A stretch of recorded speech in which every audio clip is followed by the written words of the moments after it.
জয় বাংলা। শেখ হাসিনা আটছে, রাজপথ কাঁপছে। মুখে মাস্ক দিয়ে কত সুন্দরভাবে আন্দোলন করছে আওয়ামী লীগ এবং তাদের অঙ্গ সংগঠনরা ঢাকার ধানমন্ডিতে।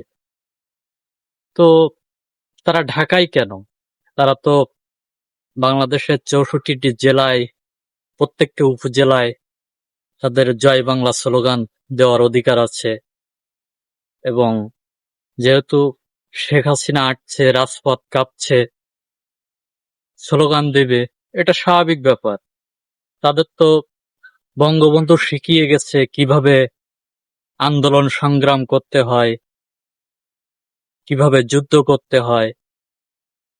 তো সব মিলিয়ে এটা একটা সিম্পল ব্যাপার আওয়ামী লীগের ব্যাপারে।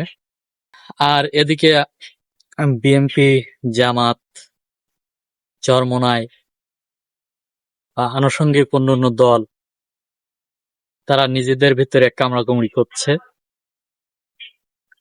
নিজেদের ভিতরে একটু ভুল বোঝাবুঝি হচ্ছে, আবার মীমাংসা হয়ে যাচ্ছে।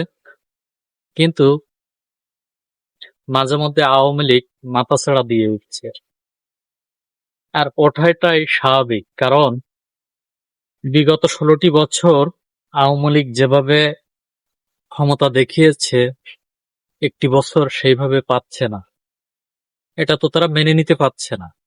সামনে নির্বাচন হবে, বিএনপি জামাত মিলে বৃহত্তর দুইটি দল হবে, বিএনপি ক্ষমতায় যাবে আর না হলে জামাত ক্ষমতায় যাবে। দুটোতে একটা দল ক্ষমতায় যাবে বা বিরোধী দল হবে, এটাই কনফার্ম। কিন্তু ইতিমধ্যে দেখা যায় যে বিগত সময়গুলো আওয়ামী লীগের ভিতরে জাতীয় পার্টি ভর করত, করে আওয়ামী লীগের কার্যক্রমগুলো করত। আর এখন জাতীয় পার্টির উপরে আওয়ামী লীগ ভর করে বাংলাদেশে আবার নতুন করে রাজনৈতিক কার্যকলাপ চালাতে চায় আওয়ামী লীগ। কিন্তু বাংলার জনগণ যে স্পষ্ট বুঝতে পেরেছে এটা তো সম্ভব না। তারা আর এটি মেনে নেবে না। কারণ ফ্যাসিস্ট আওয়ামী লীগের বিরুদ্ধে বাংলাদেশের সকল জনগণ, বিশেষ করে জুলাই যোদ্ধা এবং জুলাইয়ের আন্দোলনের সংগ্রামে যে দলগুলো ছিল, তারা কিন্তু সকলেই ঐক্যবদ্ধ আওয়ামী লীগের ব্যাপারে।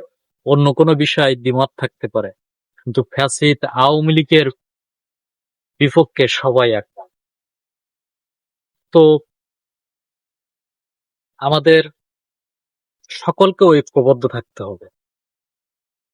তা না হলে দেখেন মাঝে মধ্যে আওয়ামী লীগরা মাথাছাড়া দিয়ে উঠতে চায়।